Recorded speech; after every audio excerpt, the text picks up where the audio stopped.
take the dolphins. We want to remind you that they are here to settle their puppies in July. And glad to keep the puppies is here. Whales and dolphins are used as products for food and fertilizers. Every year, thousands of marine animals are exploited. Because of the waste we dump in the ocean, drowned with the fishing nets we currently living on. This is sad, but that's not listening. And the reason why the animals are here is to remind us all that we should respect and protect our fragile ocean. Because all the living creatures in it have lost our forever.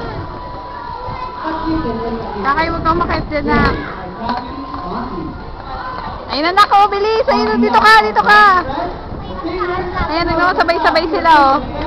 We would like to thank you for joining us here today. We always let our presentation.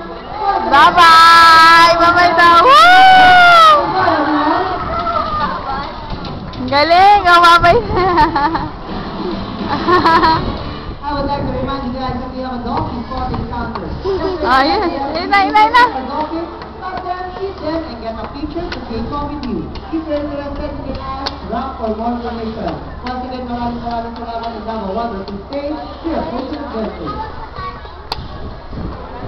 Galing!